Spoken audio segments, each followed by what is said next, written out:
Hi everyone. Good morning, good afternoon, or like whatever the time zone is. Uh, so today, like we are going to have a look at Apollo server.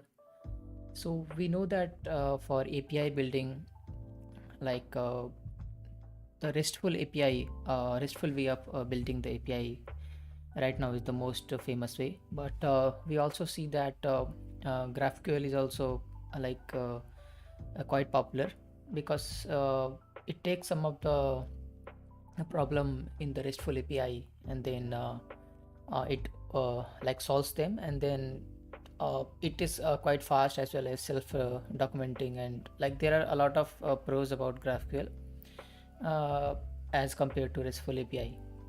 So uh, for using GraphQL, so we have this uh, Apollo GraphQL. So they have built like a layer on top of GraphQL through which you can build the backend server, or like front end. You can use GraphQL in the front end using like Apollo client, and then for the backend Apollo server. So uh, we will start with Apollo server, and we'll try to build a backend API. So basically, we will just follow the tutorial just for like getting a grasp of like how it is working and how GraphQL is somewhat different than RESTful API. So Apollo servers is an open source spec compliant GraphQL server that's compatible with any GraphQL client.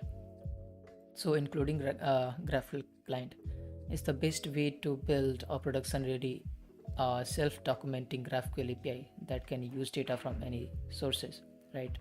So we can see that we have a Apollo server, and then like data can be fetched from anywhere, like another RESTful API or a microservice which is sending data or a database, and then that data can be sent back to via this Apollo server, which will act as an API to the web or iOS device or Android device, or in fact any kind of device which needs the data. So you can use Apollo server as a standalone GraphQL server, including in a serverless environment, an add-on to your application existing Node.js middleware. So a gateway for a federated graph. So it can be used like as a server, which will act just like a API endpoint, or we can say that a middleware which will be responsible for like sending data from your server to the client. So Apollo server provides straight forward setup, incremental adoption, universal compatibility with the data source, any build tool, and any graphical client production readiness, enabling you to ship features faster. So let's start. So like once we start doing the actual development, then it will be much more clearer. So in this tutorial, obtain a basic understanding of GraphQL principle. So first we'll learn about what is GraphQL, how it works. Then define a GraphQL schema. So that represents the structure of your data set. So whatever data you have set in your backend server, be it a database or like any other service. So we'll have to define a schema which will kind of like represent the data structure that is stored in your database. So run an instance of Apollo server that lets you execute queries against your schema. So you can like query whatever data you are required, and that query will be based on the schema that you define. So this tutorial assumes that you are familiar with the command line and JavaScript, and that you have recent version of Node.js installed, which is already there. Like I have already installed all those things which are required. So now let's jump into it. First we need to create a directory. So right now actually I'm using Windows subsystem for Linux. So I'm inside Ubuntu 20.4 system, so all the Linux command and all those things will work over here. So first let's create the directory. So mk dir, then GraphQL server example. Okay. Then let's cd into GraphQL, and let me open maybe another like code inside GraphQL. So right now we are inside GraphQL server example directory. So yep, next we need to install npm inside it. So let me open the terminal. Now what we'll do, npm init. So this will initialize npm inside this directory. GitHub 12. Seeing a problem. First let me do this. So npm init, like now you can see that we have node module directory and then package.json log. Let me kill this and open again. Yep, it is good now. So install dependency. So we will be requiring two dependencies, first the GraphQL itself and then the Apollo server. So npm then Apollo server and then GraphQL. So these are the main two dependencies that we'll be requiring for now, like actually start the Apollo server, and then we'll create index.js in the root directory, and then we'll start the actual work. So next is like every GraphQL server, including Apollo server, uses a schema to define the structure of data that client can query, right? Exactly. So whatever client is requesting, suppose that we have like a school management system, right? So for that the client may query data related to a student or data related to a teacher or about a class, right? So you will have to define all the data parameters for these entities. So for a student there might be entities like in terms of database, like table names. So table student will have columns such as name, first name, last name, class, and address and all those details, right?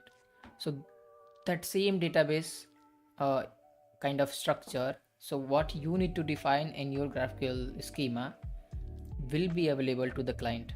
So whatever you define, it will be available to the client based on some like conditions, if you like allow it or not. So yep, so now we can see that we have installed these two dependency, right? So now we'll do touch index.js, right? And then let's copy this.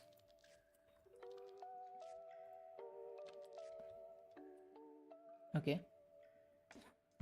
By the way, I installed but I do not see package dot json.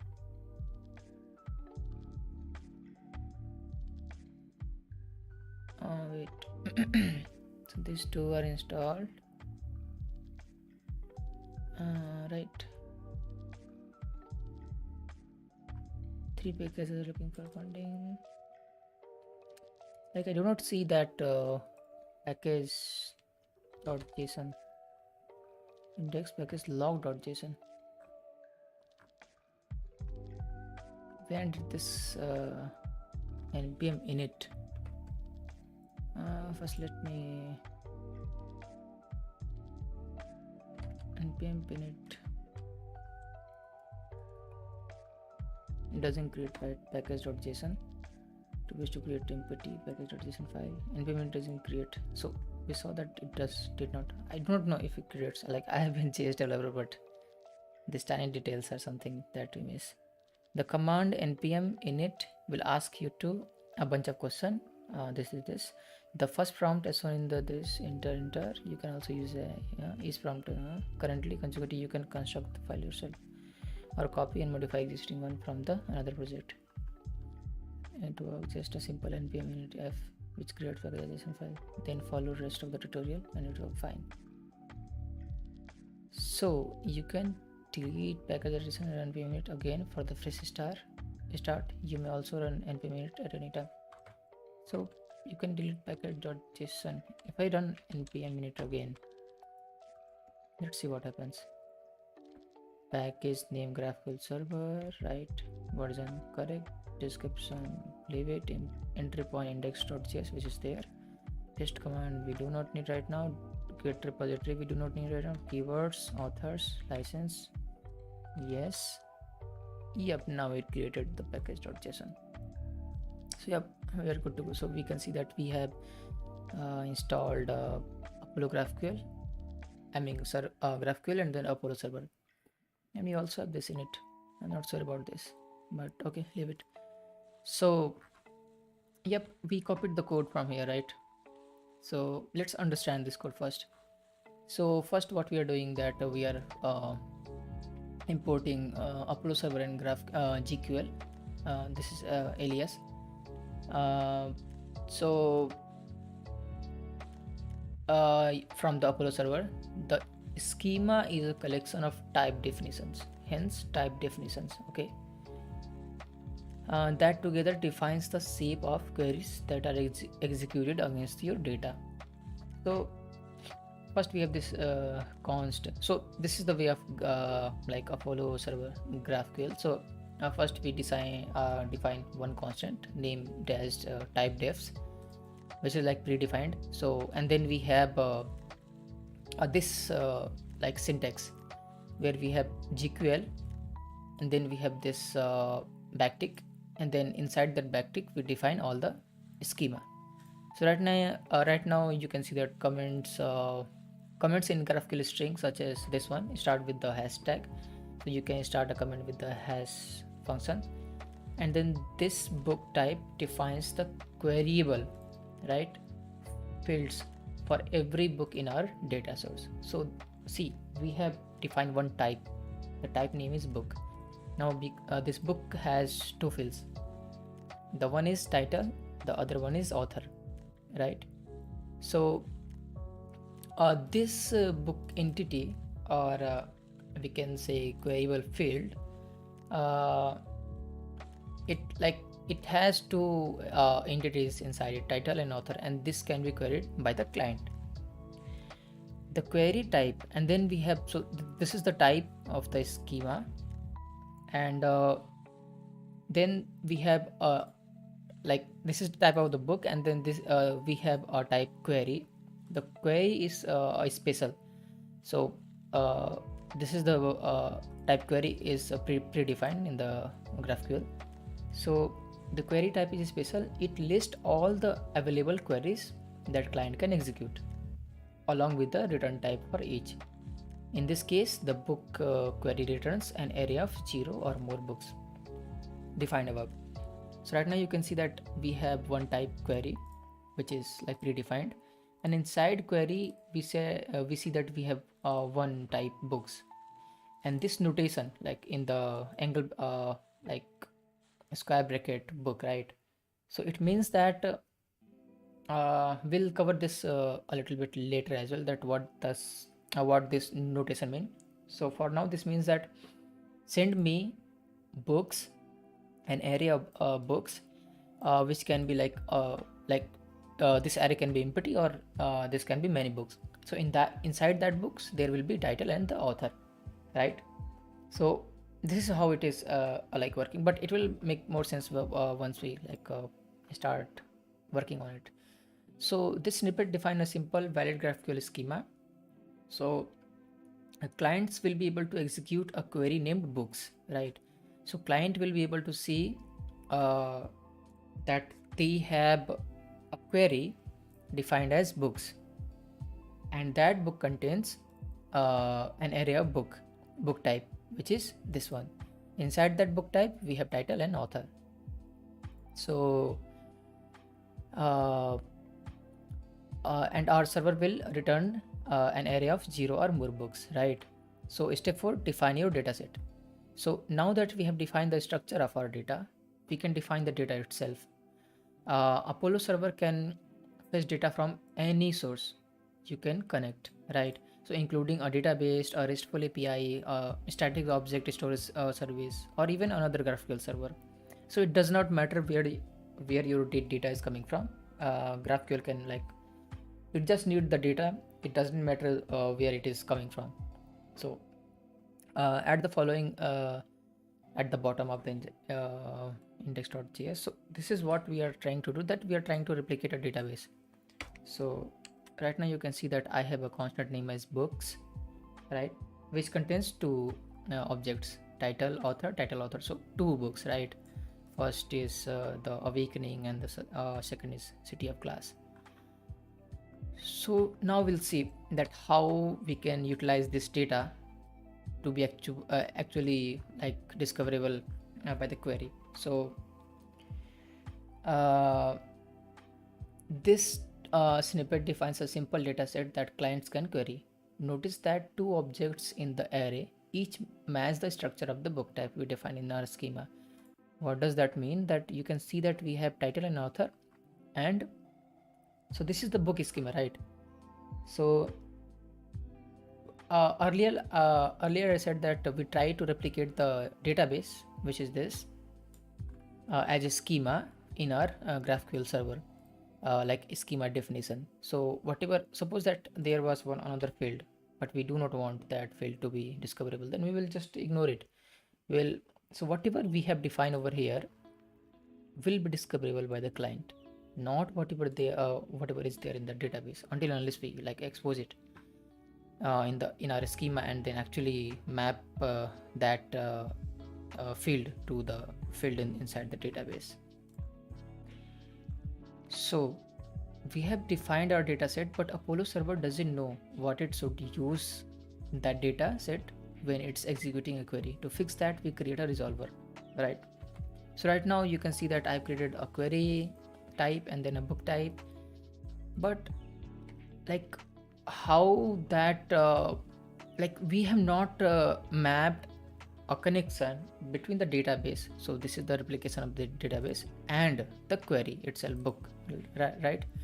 So now what we need to do is that we need to define another type or another function or another anything parameter or method from which we can actually map the entities inside the database, or map the data inside the database or any kind of data source to the query itself. So for that, there is a term in the GraphQL that is known as resolver. So resolvers tell Apollo server how to fetch the data associated with a particular type. So this is what a resolver does. Because our book array is hard coded, the corresponding resolver is straightforward. So now let's define another type. So const resolver and then query book and books weight. So add the following to the bottom of the index.js. So let's add this.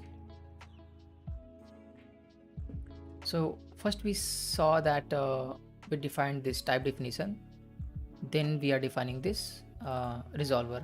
So resolver define the technique for fetching the types defined in the schema. This resolver retrieves books from the books array above. So what it is doing actually, let me show you. So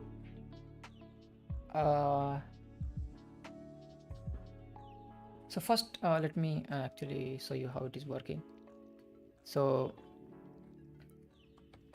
this line of code, so we can see that we have defined a resolver which is an object. So inside this we have this query, and inside the query we have this books, which is kind of matching same as we had we had in the type definition. So we have query, and then inside this query we have books. So for that books, the query, we are returning this books type, right, which is this one. So the same, so this books is a resolver, which is a function, which what does, it just returns the book constant.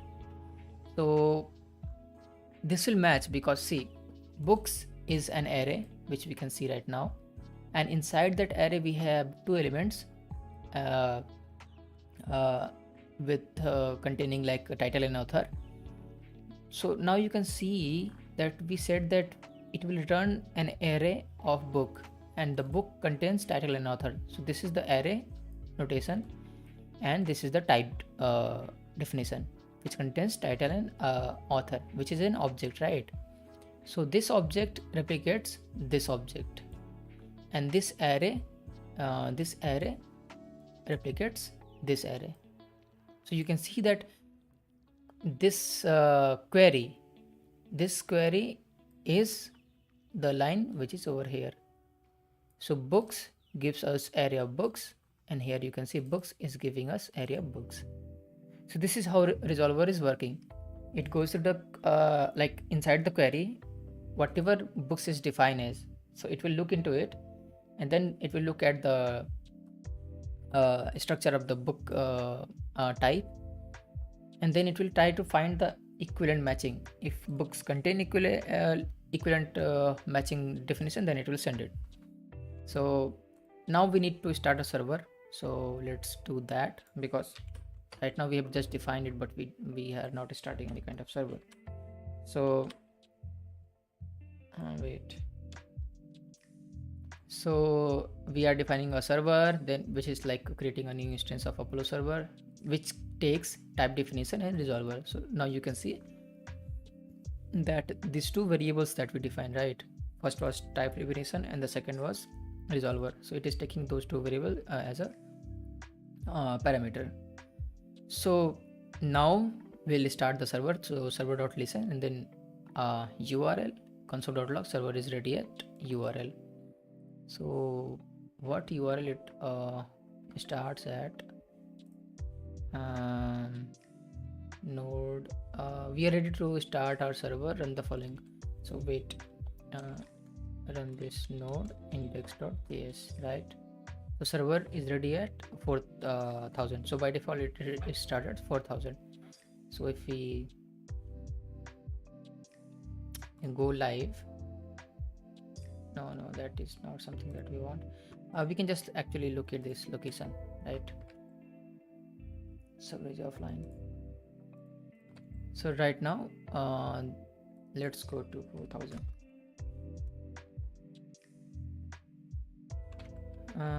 Localhost 4,000, follow link. Where is it opening? Okay, it is opening over here. Yep. So you can see that ready to explore your GraphQL. It has started this local server on my local machine. So get a free private. This is automatically ready to studio next time. So this is promotion, but next time it will automatically redirect to the query. I mean the actual interface. So wait. Yup.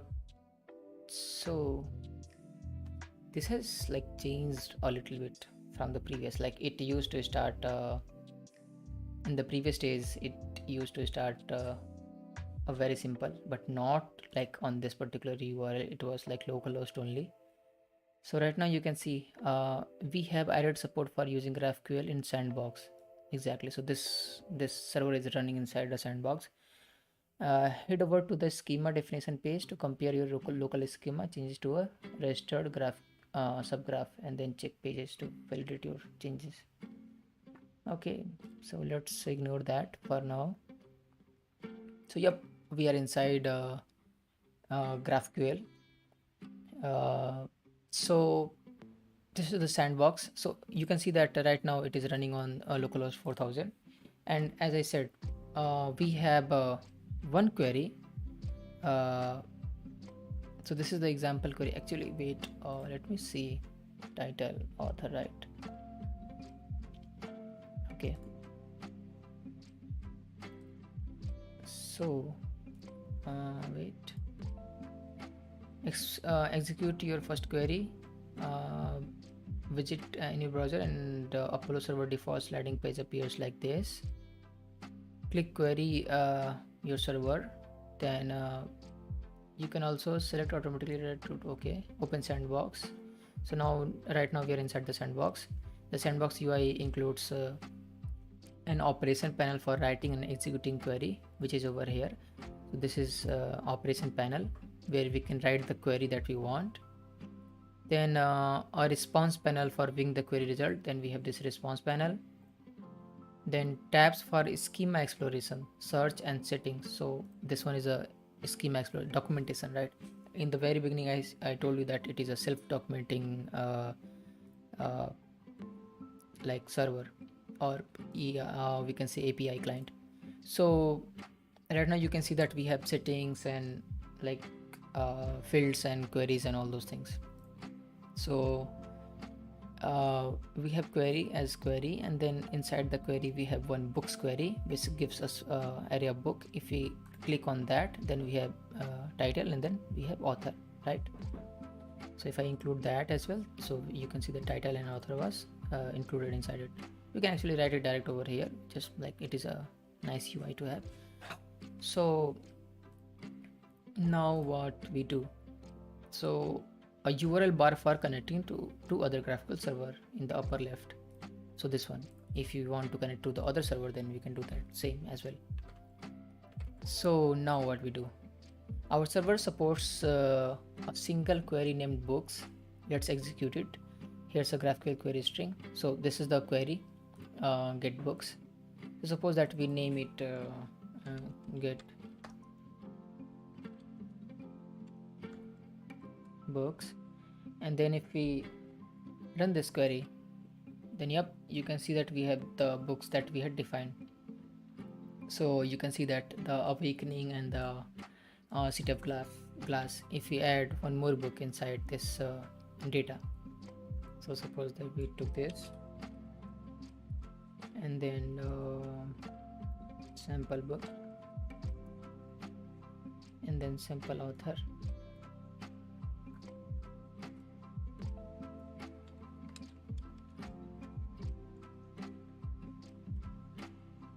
But right now it will not be available because like we are just we will have to refresh the server. So we'll use node 1 for that like after this, but for now we're just using the node. So yep, it is again started at this particular server. If I type the get book again, then you can see that I have this sample book and sample author, right? So now we need to talk about a lot of things till now, what actually happened. So see, this is the client. Okay, so client is making a query named as get books. This query name can be anything. So suppose that this is the like website. Inside the website you are querying a get like you are making a GraphQL query named as get books, and then that book actually, so you can see that we had this query, and then inside query we had books, right, which we had defined over here, books. So it will map out, so it will show us that we have a query named as books, and that books gives us an array of book. Now if you want to go inside the array of books, then you can see that book contains title and author, which was over here, title and author, right? So what actually happened?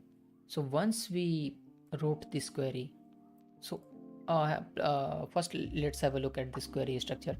So it's started with the query a word, and then the name of the query, which you can give whatever you want, then a structure where so like it contains on the first level it contains the name of the query, and then in the nested location it contains the fields on that queries.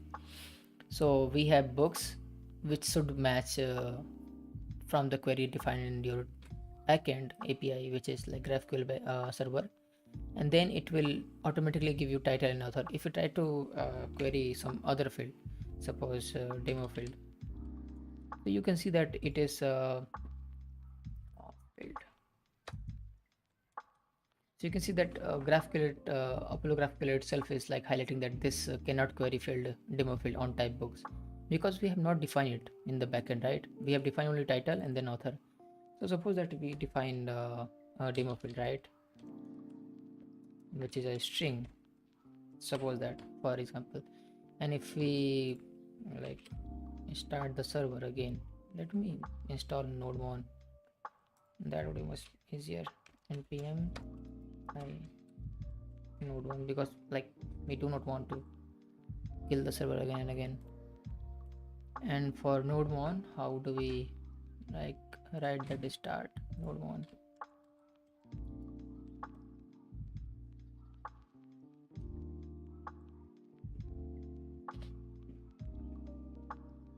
So how do we write it?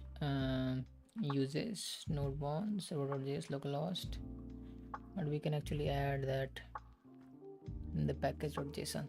So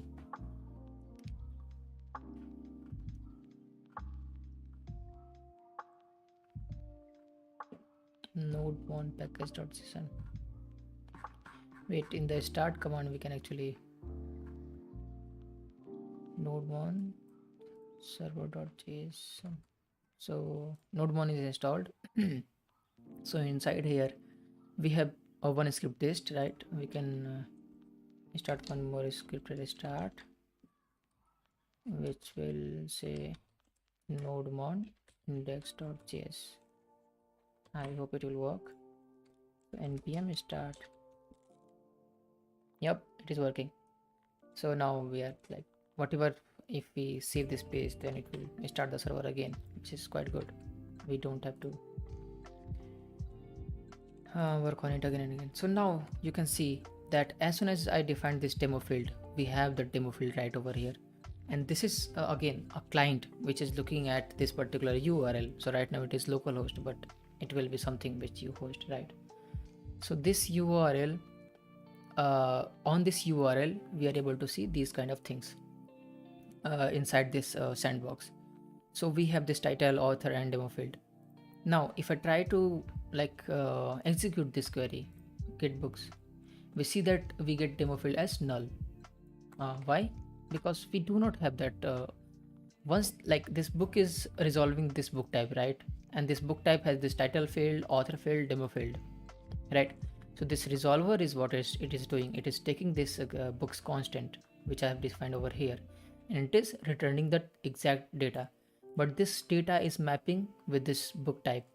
So title is there, right? Author is there, but we do not have this demo field inside the database. So it will return null for that.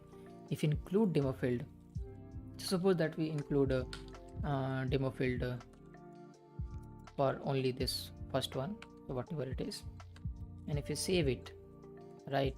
So GraphQL is started and get books. So you can see that I have that data right over here, but for the other things it is null. In the same way, if I add one demo field,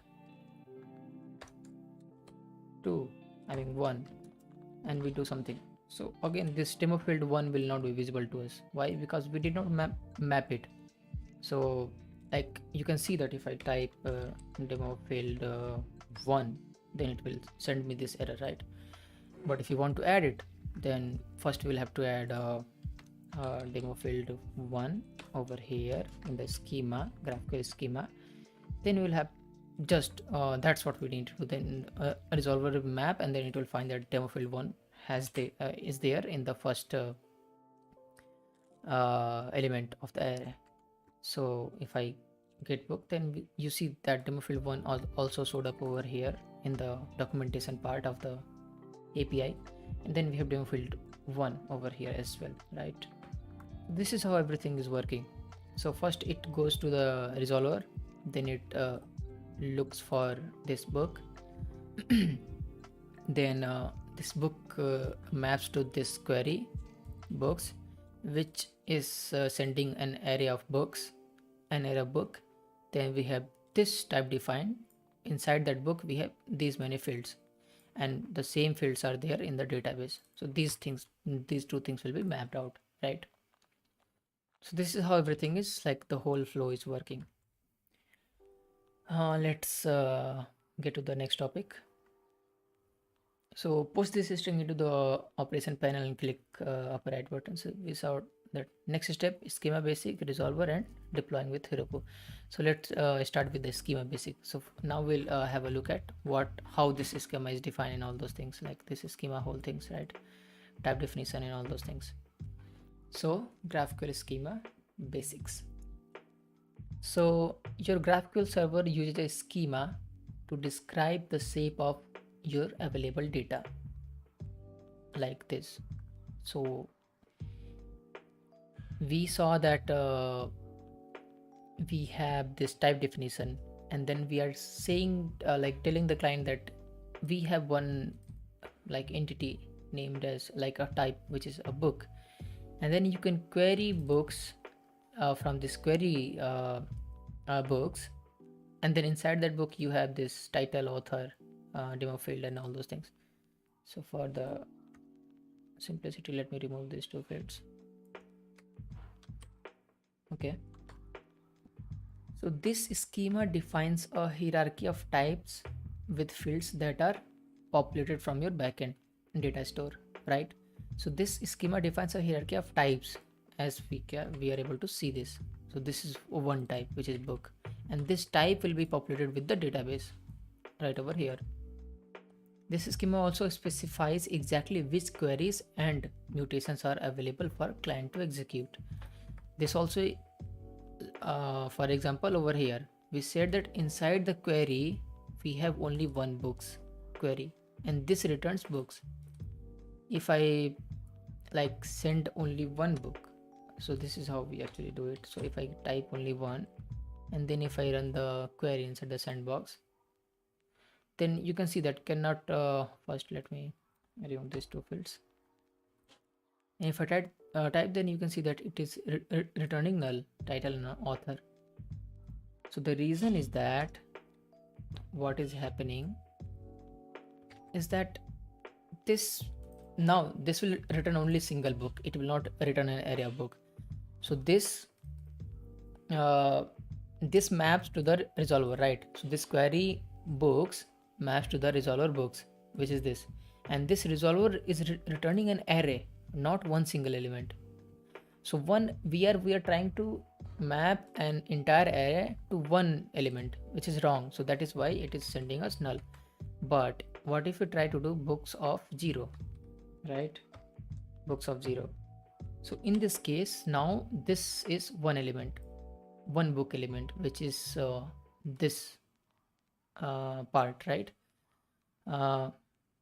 So which maps with this type, and we have only one book. So if I query now, then you can see that I have this data, right? Because now the query matches exactly with the resolver. Resolver is sending us one book, and the inside the query it is also sending one book. So this is now matching. So let's start. So the schema definition language. So GraphQL specification defines a human readable schema definition language, or STL, that you use to define your schema and store it as a string.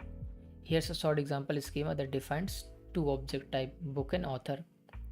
So we saw in the previous example that we had defined one book object type. So, and then now we'll also define one more, which is author, and then you will have, like, we'll see that how it is a little bit different. So we again defined one more type, which is author, and then author has a name, and then author has books, and inside that books we are getting this array of books, which is this. So one author can write multiple books, right? So this is how it is working. So let's see. A schema defines a collection of type and the relationship between those types. So this is the schema, the whole thing. Then it is defining a collection of types. So we have a type book, we have a type author, and then the relationship between those types. So you can see that it has like one-to-many relationship from author to book. So we can see that author has one field named as books, and this book contains array of books. So array of this type. So one author can have multiple books. So this is defining that author has a one-to-many relationship with the book, right? So this is what this line means. A schema defines a collection of types and the relationship between those types. In the example schema above, a book can have an associated author, right? And an author can have a list of books. So you can see that right now what it is doing, it has changed a little bit. I did not copy the entire thing. So author is now this one. So author is now the type author, right? So you can see that it is capitalized, and like the author redirects to the author field, author type, and author contains names and books and number of books. So this one is like one-to-one relationship. So one book has one author, but one author can have multiple books, right? So this is how we are defining. So author field is not a string type or integer type. It is the author type, which is again a type in itself, which has like names and books fields, right? So the schema defines a collection of types. So in the example above, a book can have associated author, and an author can have a list of books. So you can see that list is highlighted because this is how you define a list. So because this relationship are defined in a unified schema, client developers can see exactly what data is available and then request a specific subset of data with a single optimized query. Note that the schema is not responsible for defining where data comes from or how it's stored. It's entirely implementation agnostic. So this does not see that we'll only get data from the database or like anywhere. Like, so you will have to define in the resolver that where are you getting your data from. So this is just defining the types and the fields that are available for the client to queries. So let's save it. So if I go back to the this documentation, right? So now you can see that we have one query. Inside that query we have books, right? Because we have defined query only as books. Now inside that book we have book type. Inside the book we have title and author. Now again you can see the author is again author type. So if I click at this, then we can see that author contains names and it contains list of books. So if I go back, you can see that author is author type, and inside the author type we have name and books, which I defined over here. So book has title and author has this author type, which is name and books. So which is name and books, and then books contains list of books. So big book contains list of book. If I click on this, then it will again come back to the title and author. Author will come back to the name and books. So this is kind of like a circular rotation, and you can see that it is throwing an error at this author field, because if I go back to the query field, so if I go back to the query books, inside that book we have a title and then we have author. So we have title and then we have author. But you can ask me that why is it throwing error? Because this author is no more like a single field. It is another type inside it. So now we will have to see that what the field author of type author must have a selection of subfields, right? So author itself is not one field only, it is a selection of two fields, name and books. So now we'll have to query those, at least one. So author contains a selection of subfields in which we have name, you can see that it is auto-suggesting, and then we have books again, right? And inside book, then again we have author and title. So of course, obviously we will not query book inside the author, because we are already getting the title of the book. So this is how it is working. So books contains title and then author contains their name. If I run this query, nothing will happen, because like we will not get any data in the author, because we have not yet defined the resolver, like where to get the author data from, right? But till now this is how it is working. Okay, so field definitions, definitions. So because this relationship are defined in an unified schema, okay, note that this schema is not responsible for defining the data. Okay, field definitions. Most of the schema types you define have one or more fields, right? So here in this book type there are two fields, which is title and then author. The title is a string, returns a string, and then author is another type, which is author, and which returns author. So each field returns data of the type is specified. So every field return the data type which we have specified. Like title will always return a string, and author will always return a author type, which again author type is name and then books. So each field returns data type defined. A field's return type can be scalar, object, enum, union, or interface, all described below. So let's see like what a field return type can be. So this title, what this title can be. So first we have scalar. Sorry. So let's look at list field. A field can return field nullability, then support a type, scalar input enum, scalar type. Okay, so we'll have a look at the scalar field in the at the bottom, but before that let's understand the list field. The field can return a list containing items of a particular type. You indicate list field with the square bracket, as I told you earlier, right? You can see that we are wrapping this book type inside this square bracket. It means that it is a list of books. So this square bracket indicates that we are defining this book field returns a list of books. So right here a list of books, and then field nullability. So first we saw that how if you want to return many books for one author, then we will have to wrap that book type inside a square bracket, which will say like tell the GraphQL that it is a list of books. Then we have field nullability. So by default it's valid for any field in your schema to be null instead of its specified type. You can require that particular field doesn't return null with an exclamation mark, like so. So suppose that in the decision that you said that okay, author will always have a name, because of course author cannot be anonymous, author it can be, but suppose that in your use case author will always have a name, at least the book will always have a title. So if we want to tell the client that this title will always send me a string, or we want to define inside our backend that this title field cannot be null. Right now you can see that if I remove the title right from here,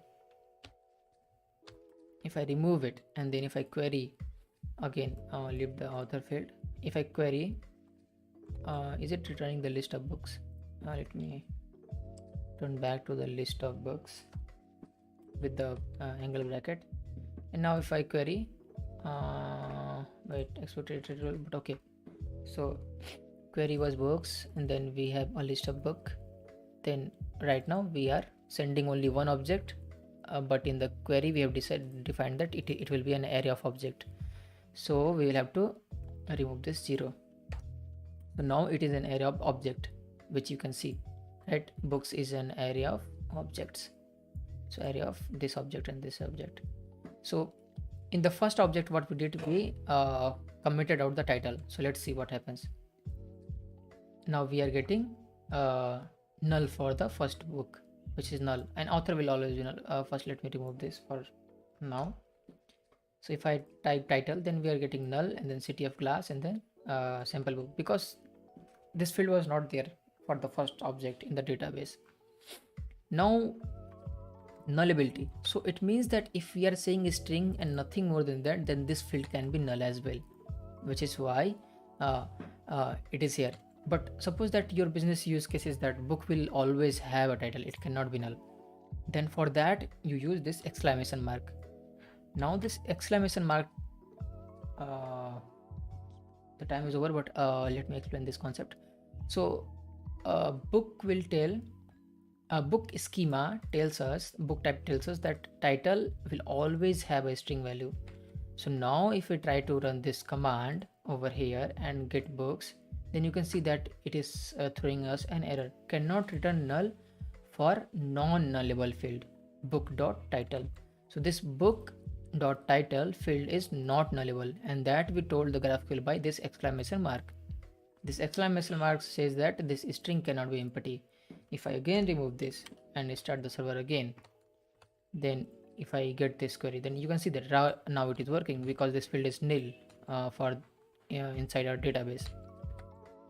But if I type exclamation mark, then it will throw us error that we cannot return null. So this is how nullability, like field nullability works. So if you want the field to be not nullable, then you can use this exclamation mark like so. Okay, so let's resume the work. So for now it is break time.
Hi everyone, welcome back. So we'll start the timer again.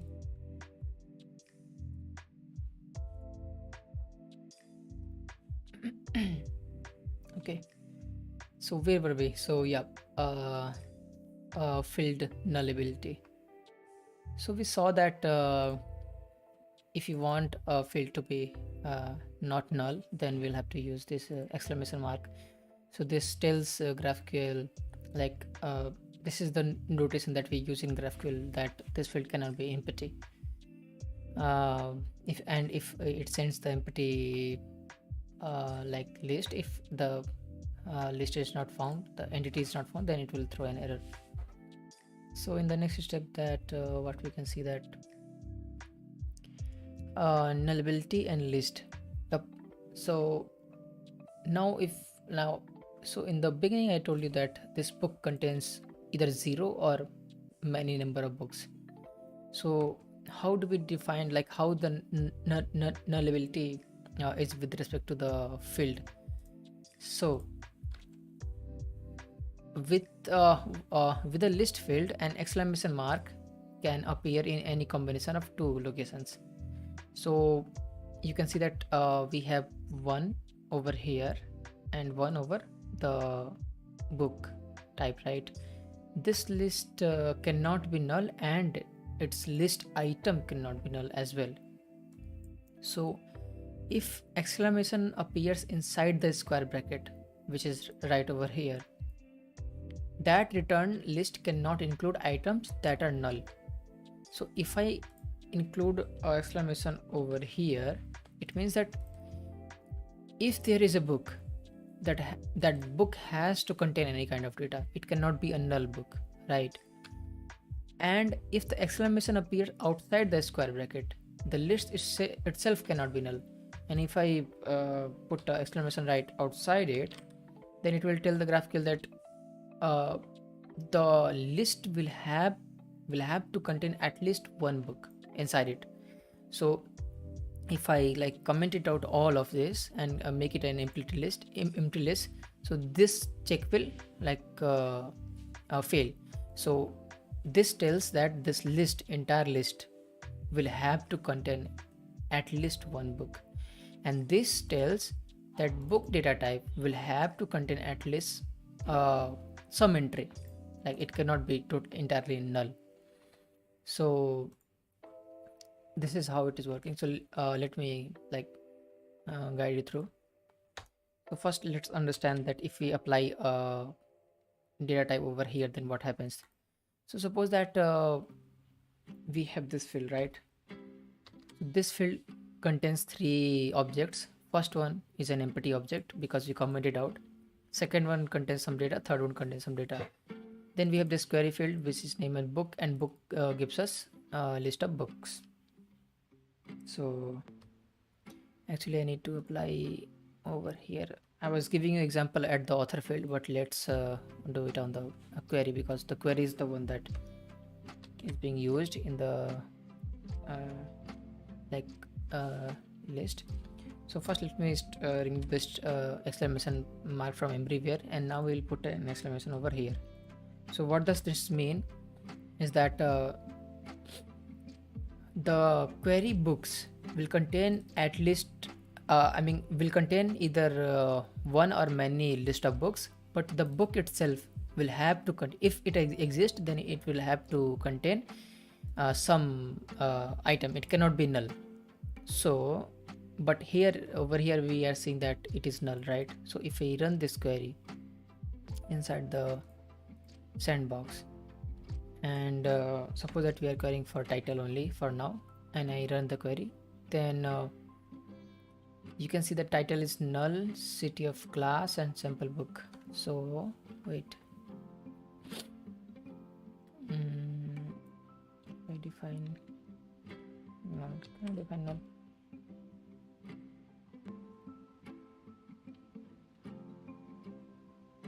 Exactly. So you can see that the first field was actually the first field while we defined only using curly braces, so that actually an object, an empty object, right? That field is not null. So over here right now what is happening is that a book will have to contain at least one information. It cannot be like null. So right now we are passing null over here, right? So that is why it is saying cannot return null for not nullable field query.books. So query.books contains a list of book, and if it sends a book, then that book will have to contain some information. It cannot be null. Right now we are passing a null here, so that is why we are getting that error. So yep, so if I again like pass this one, which is an object actually, it is an empty object, but it is an object. So in that case we'll get title as null because title field does not exist. But it is, this entire object itself is not null. It is an empty object, right? It is not null. So that is why we are able to actually fetch the query over here. But actually let me put the exclamation mark, so that exclamation and then get books, then we are getting the null, right? Now what happens that if we defined if we put an exclamation mark outside the book, then it will say that the book, this array will have to contain at least one book. So right now let's comment. First let's comment out these fields. So what will be the answer, right? So what will be the answer is that we'll get null everywhere, because this array itself is not empty. It contains an list of objects which are empty, like empty list of objects, but these are objects, valid objects, right? So what we'll have to do, we'll have to comment out the whole thing. If we comment out the whole thing, now this list is entirely empty. But again, we saw that this query book will contain book, and that book also has to contain some data. It cannot be null. And this what do you call it, array, this array will also contain at least one book. So if we run this query now, it will throw an error. So right now it sends me empty, right? Although it should not. Wait, books and then book, then title. So wait, the lists, it's okay, the list itself cannot be null, right? So what we are doing here, this is a list and it is an empty list, like same goes for the object. So we had that object, right? But that object contains nothing, and this list contains nothing, but this list itself is not null. So if I define one books, and if I put null over here, let me comment out all of this. So now book itself is null. This so we are saying that this book will be a list, and the list cannot be empty, but we are saying that that list is itself is that list cannot be null, not empty, but that list cannot be null, and we are defining it as null. So if I run the query now, so it will throw me an error, cannot return null for not nullable field query.books, right? So this is how it is working. So let me remove this one level and then another level. Sorry. Then we'll comment out this. Then we'll comment out this.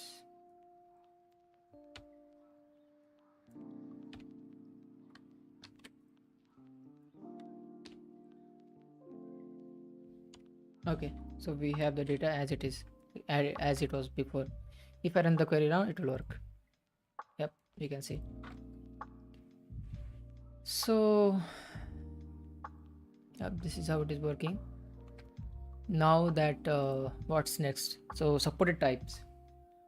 So every type definition in a GraphQL schema belongs to one of the following category: scalar, object, input, enum, union, or interface. So let's have a look. So what they're saying, that whatever type we are defining, like book, so every type definition in GraphQL schema belongs to one of the following category. So this type, either it will contain it will be a scalar, or it will be object or input or enum. So let's see.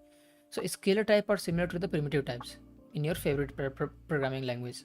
They always resolve to concrete data. So like primitive types are like integer, float, string, boolean, and id, or serialized string, right? So we can see that right now, for this particular field name, we are saying that it will be a string, right? For title, it will be a string. So this is primitive type. We can say that like year, and then we can see that it will be an integer. So 1995, 1996, right? So that will be the next field. So we'll have to include the year as well. So year 9050, suppose, and same goes for like all of the other.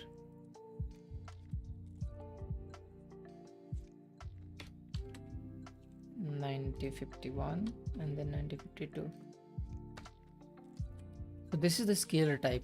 We see that it returns always resolve to concrete data. So each scalar type includes integer, float, string, boolean. So integer is like this one, string is this one, float will be something like 19.40, although year cannot be in points, but like if it was a number, then it will be in the points, right? And then the boolean, true or false, right? And then the IT, like ID, so unique identifier that we have generally stored in our database, right? So a unique identifier that's often used to fetch an object or as the key for a cache. Although it's serialized as a string, the IT is not intended to be human readable. So it is like unique identifier. So we say that we have one column which uniquely identifies each row, right? So that column is like the ID column. Okay, these primitive types cover the majority of use cases. For most specific use cases, you can create a custom scalar type. So suppose that you found out that my data, there is one single data, a concrete data, which is neither integer, not float, not string, not boolean, not id. So in that case, you can also create your custom scalar type, which we'll have a look later in the tutorial. Then we have object types. So first we saw that we have a scalar type, then we have object type. This excludes the three special root operation type: query, mutation, and subscription. So yep, let's see. Most of these types you define in the type you define in the GraphQL schema are object type. So yep, this is what we are talking actually. So this whole author type is an object, because you can see in the JavaScript this is how an object is, right? So author is an object and that object contains name and books. The name is the scalar type, which is a string. The book again itself is an object type which contains book, and then book contains these things, right? So an object type contains a collection of fields, as you can see here. So this is the book, which is object type, and it contains a collection of fields, which is year, title, and author, right? Each of which has its own type, and all these fields are have their own type, which you can see that year has integer, and then title has a string, and then author is again another object type, right? So two object types can include each other as a field, as in the case of example schema earlier, right? So this author, like this type, book type, is an object type, but inside that book type itself, the other type can include the other object, which is right over here. It is included author, which is another again a type. It is not a scalar type, right? It is neither integer, not float, or not like any kind of a scalar type. It is another object, which is author. Now the underscore type name field. Every object type in your schema automatically has a field named underscore type name. You don't need to define it. The double underscore type name field returns the object type's name as a string, that is book and author. So if we let's have a look how to explore that field.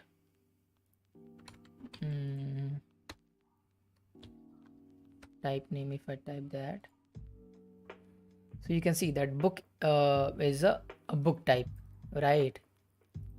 And inside this title, can we like do this? I don't think so.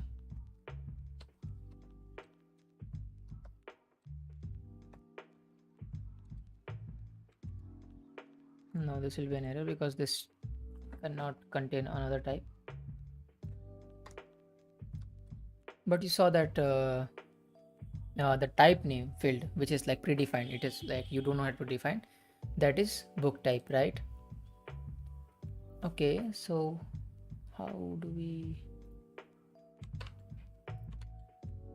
wait, so what I was trying to do actually, so query will tell that let me show you, like right now what I'm trying to actually see, that this book has a type name which is a book, right, which contains a book.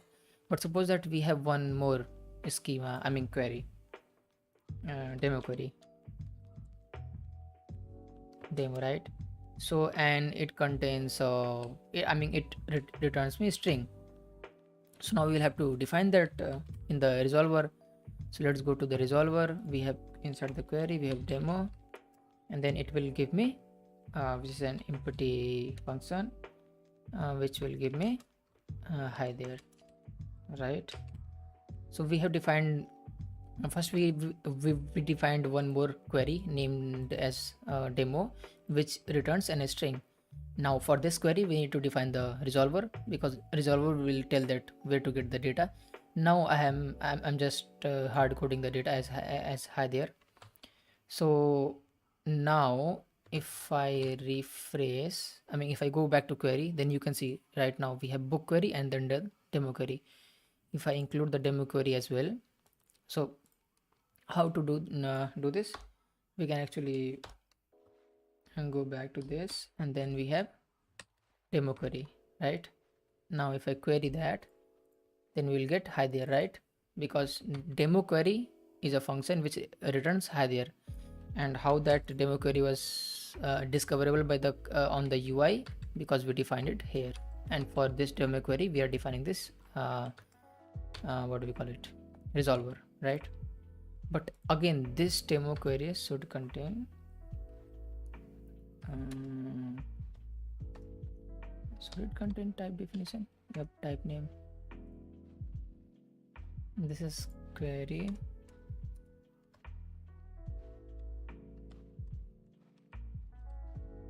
No, so this is wrong. Wait, so how do we find out the type name of this demo? The type name for, so in which this type name is nested, so it is nested inside the query object, right? So that is why you can see the type name of this nested thing is a query, right? So we are getting this query. But what I wanted to see is that how we can see the type name of this demo. Okay.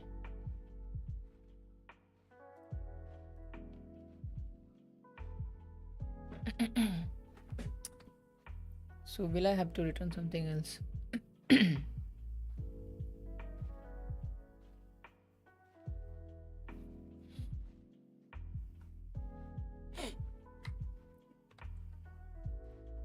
Suppose I include both books and inside book we have title, we have author, inside author we have books, and now we have name, right? Name. So if I remove this type definition from here, so we are querying for demo, then we are querying for book. So for demo we are getting this hi there, then book is an array of string, I mean array of book type. Title and author, name. If I type name, then it is author. Okay, if I type, so type name string. Okay, wait. So over here, we saw that it is showing as type name as string. Over here, if you type name is string, okay. So what I was trying to do, what we'll have a look later, that right now we can see the type name, it's return us the type definition, I mean type of the parent object, right? Parent field. So we'll have a look at later how to check it. Let me see.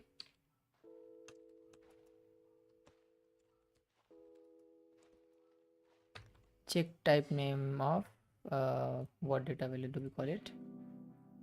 Scalar type.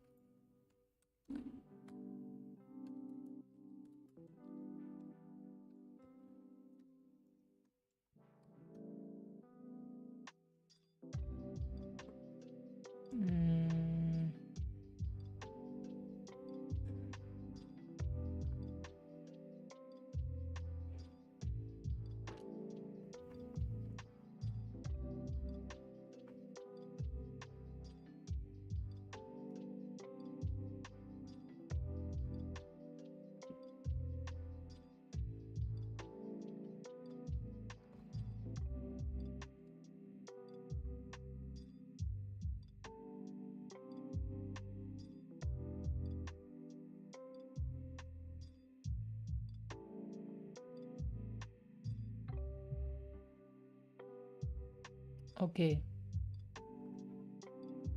So the type name field resolved to a string, which lets you differentiate different data types from each other on the client. So you can see that this was the query. Search, inside search we are like passing this text as an argument, and then we have type name, right? So on human and name and height. So the type name that we are getting is the first and second is human, the third one is starship. So I think we cannot query the type name for this scalar type, but leave it. It does not matter anyway, because in the sandbox itself we are seeing that it is string and this then it is integer. So we'll be good to go, but again I'm not very sure that if we can query the type name of the scalar type for now, but yep, so for now we'll skip that part. Yep, so we'll go ahead. So object type, we saw that, right? Every object type in your schema, okay, every object type in your schema automatically has a field name, type name.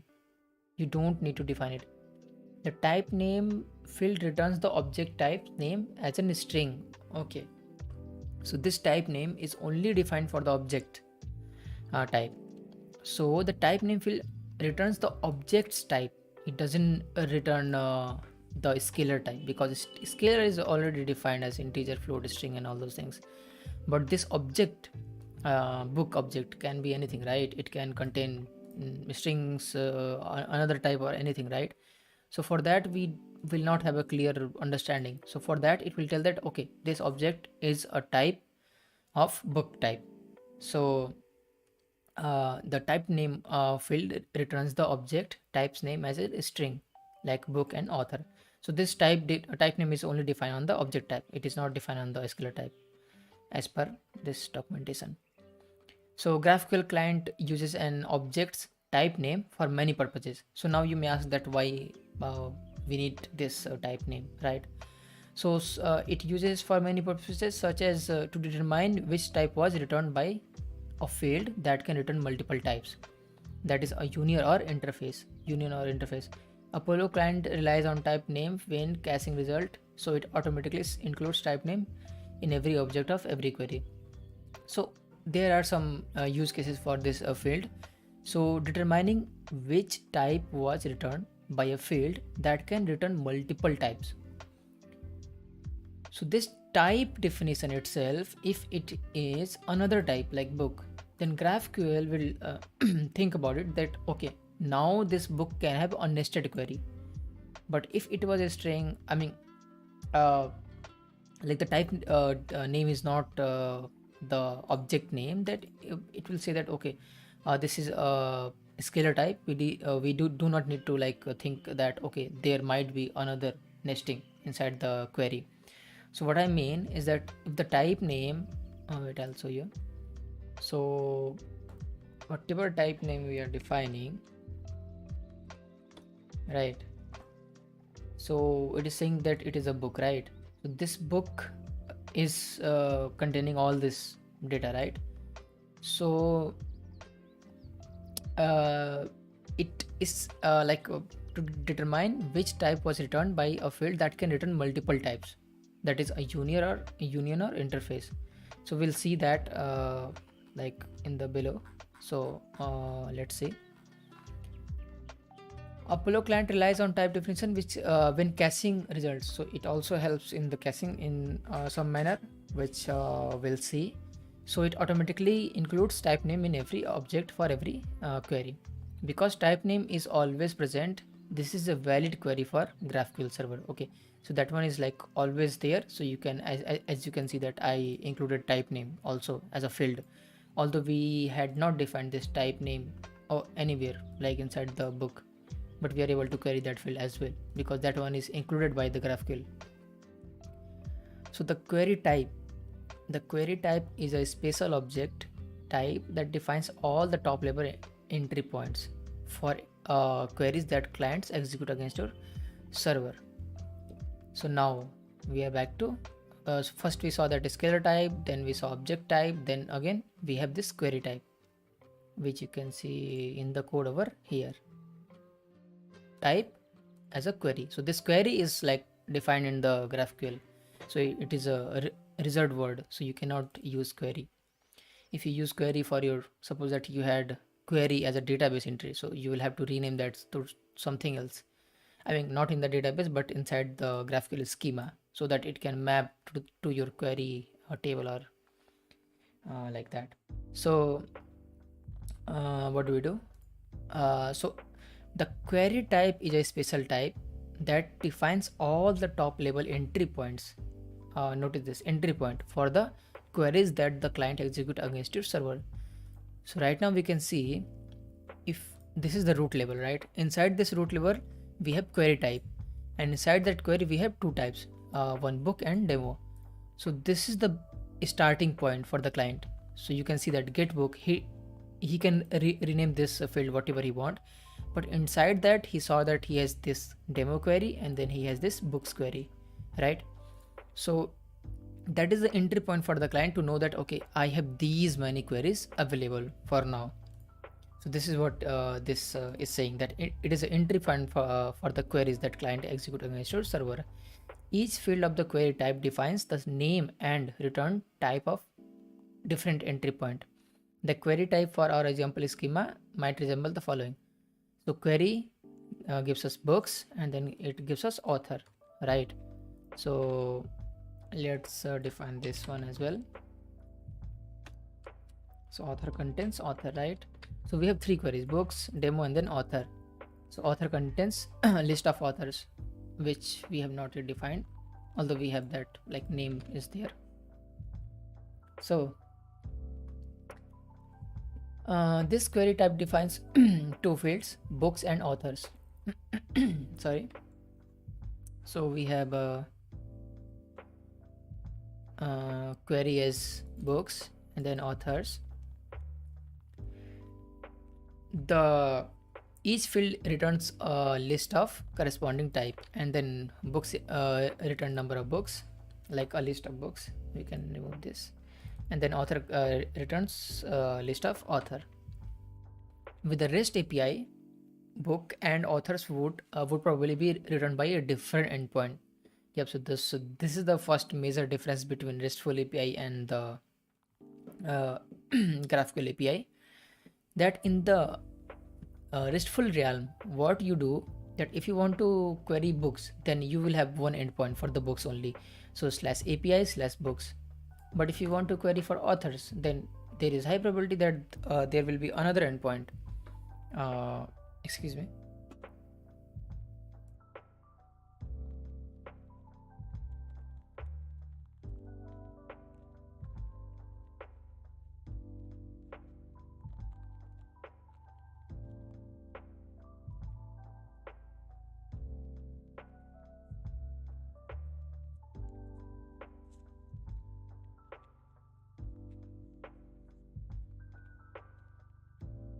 Yeah, sorry. So in the RESTful API, what we will REST-based API, we will have different endpoints for different type of queries. So for book query, we will have one endpoint named as API/books, and for the authors, we'll have a different endpoint, and then we have like different filters on top of that. The flexibility of GraphQL enables clients to query both resources with a single request. So you can see that the endpoint was not slash if I included books, and then if I include suppose author as well, right? Author, which will contain a name, right? So, and let me run that query. Author is written null because we have not written the resolver for the author. We defined the author's query, but we do not have that author resolver, so it does not know what to return.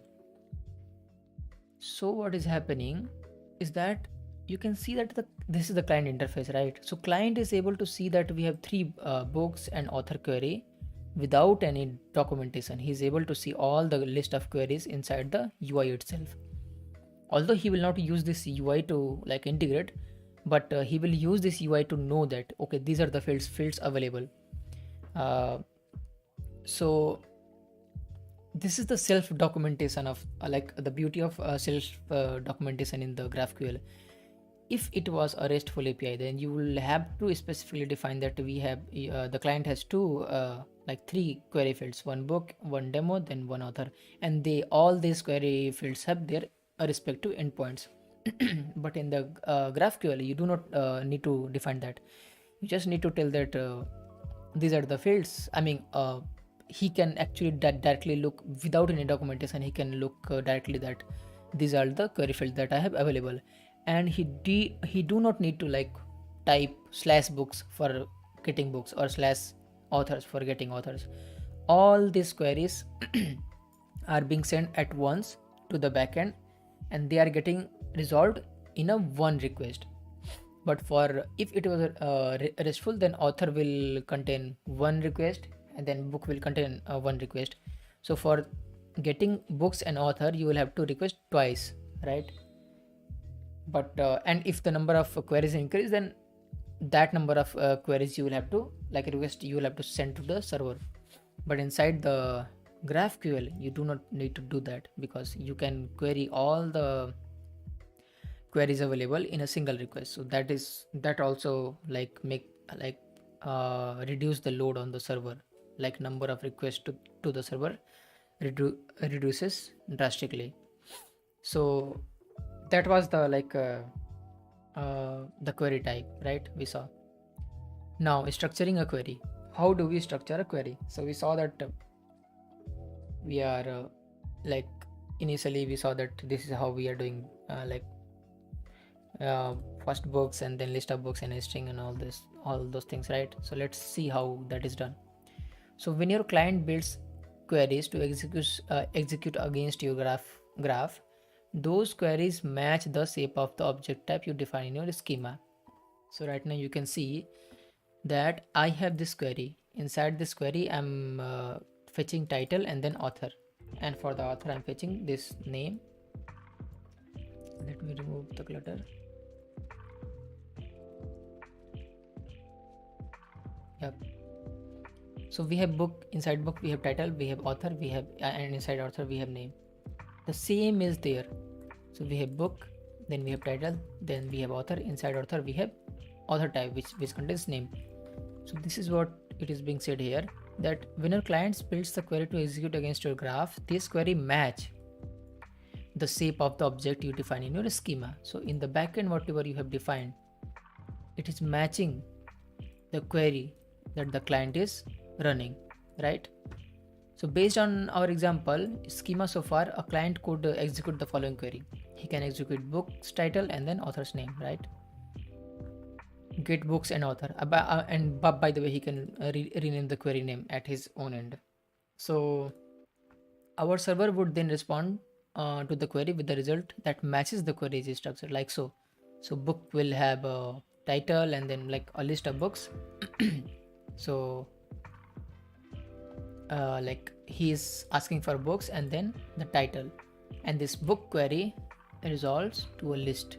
This book query resolve to a list of books, right, which is over here. So this is how it is working. Our server would then respond to the query like this. Although it might be useful in some cases to fetch this to a separate list, a client would probably prefer to fetch a single list of books where each book's author is included in the result. Because our schema's book type has an author field of the type author, a client could instead structure their query like so. So right now you can see that the client is asking for books and then its title and then author and then its name. But the beauty with the GraphQL is that you can nest another object inside one object, like we have done over here.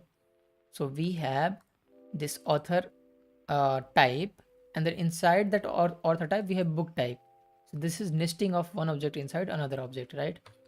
So that we do not need to like first fetch the book's title and then fetch the author's name, right? We can do it like this. So data, we can structure a query like this. So we have this book query.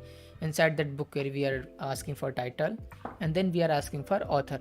Now this author is again another object which contains name. So the response for that will be something like that.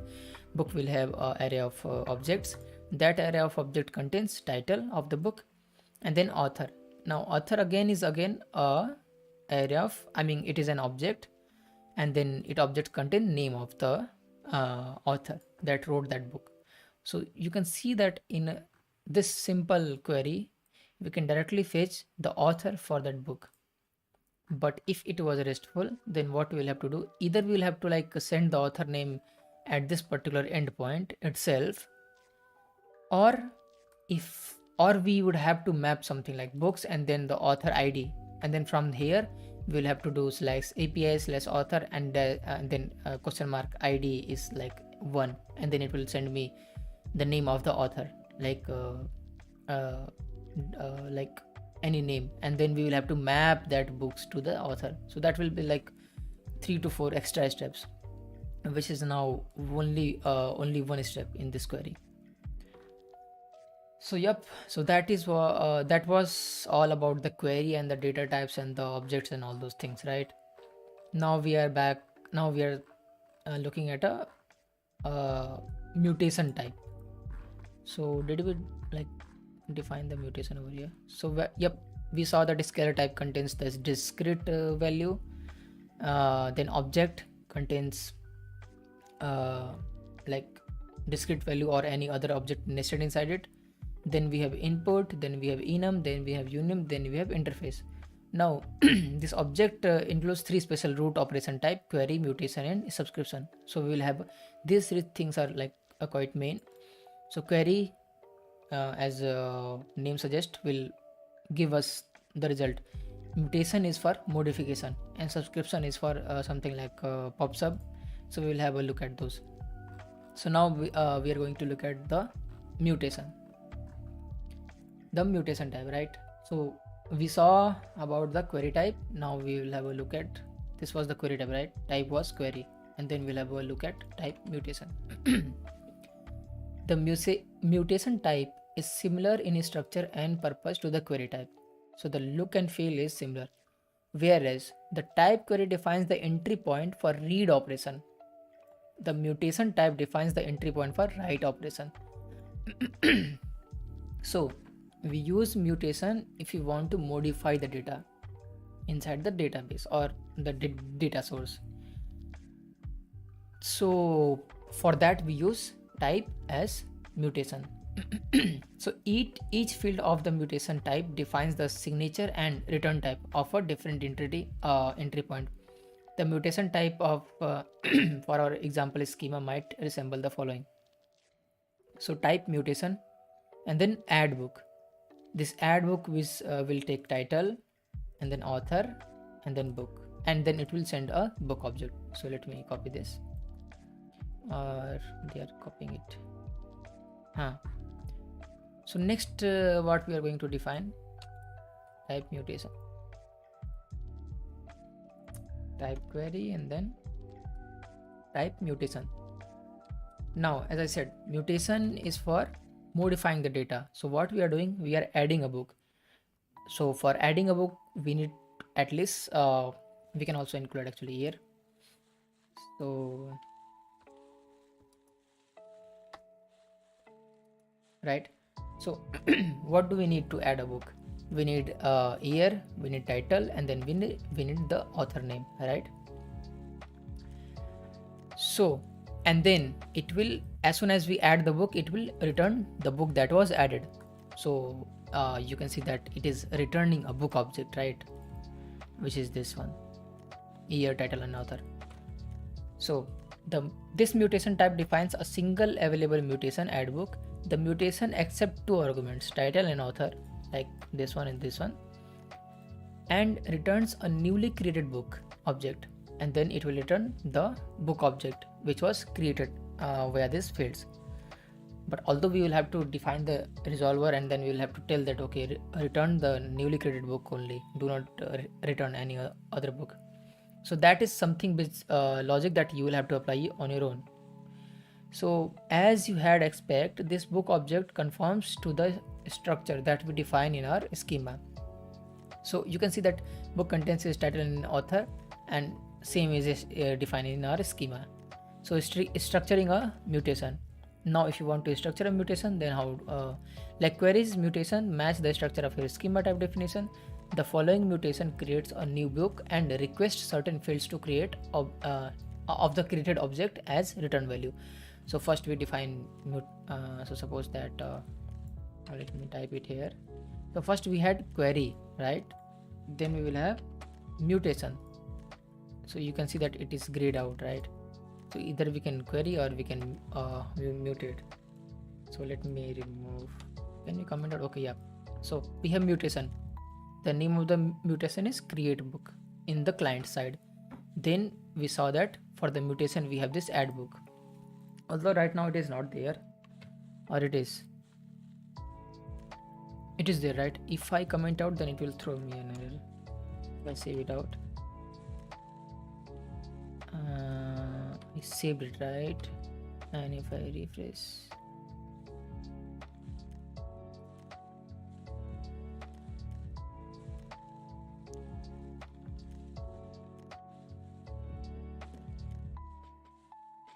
although I do not know, like we have query, right? But we do not have the mutation. And now if I'm querying for this mutation, let me see. So schema is not configured to execute mutation operation. So right now we do not see that we have any kind of mutation schema, right? But if I add like this, now again we have that mutation add book, and if I create book, then it will say null because it did not create anything. I mean, we do not have defined those resolver for this mutation, right? What it will do. If I would have to, we'll see, query mutation. I guess this is how it was, but let me see. The mutation is add book. So this has to be a function.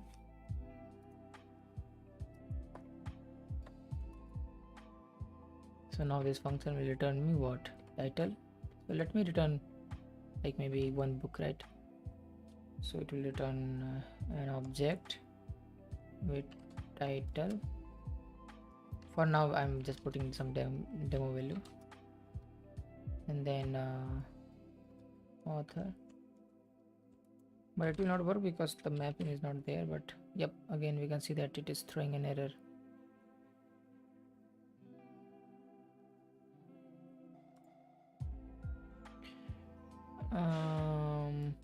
Okay, so let me like work on the mutation later, because we have to link a lot of things, few things, because until unless we do that, we will not, because for mutation I need to some modify and then send some data, right?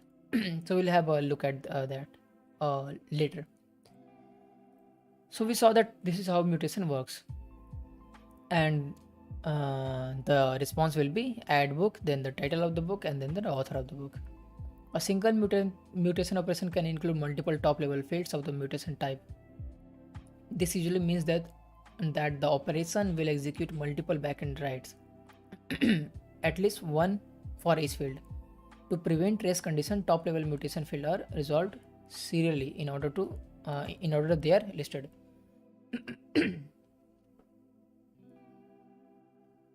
Okay, so actually we'll have a look at mutation properly in the upcoming sections.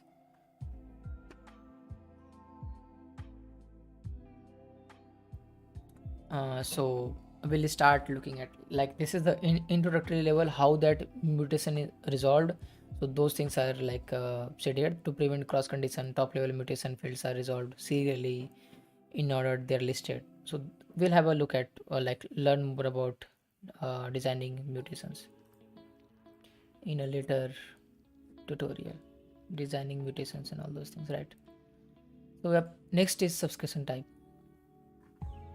Okay, so I think we can start this the next live stream. And I think I'll end the live stream for now. And yep, see you again next time. We'll start with the subscription type and we'll go through the subscription, then enum type, then what do we have, then union and interface types like growing with the schema, nullability, description, dot strings. This is for documentation. Naming conventions, how do we name it, like the enum values, field values and all those things. Query driven schema design, how do we design the schema based on the query.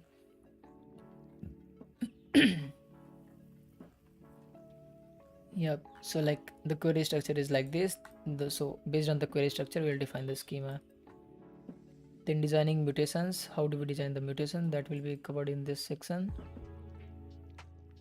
Then structuring mutations responses, how do we structure the response that we get from the mutation. Let's break this down field by field. Okay, then what do we have? Yep, then union and interfaces that will run. After union and interfaces, what do we have? Custom scalars. Okay, now we talked that we can build our own scalar, right? So that is there. Then we had directives, then we're creating schema directives. Then this is how we'll look at the resolver, how resolver works actually. So this is all about resolvers, how it is working. So this will be a multiple live stream because I cannot cover the entire GraphQL in one live stream. Then we have error handling, then we have field uploads, right? Field uploads, then subscription, development. Okay, so this is what we'll do. So defining what we did till now, getting started. We defined a schema, then now we'll have a look at union interfaces, then all those things, right? Okay, then see you again tomorrow.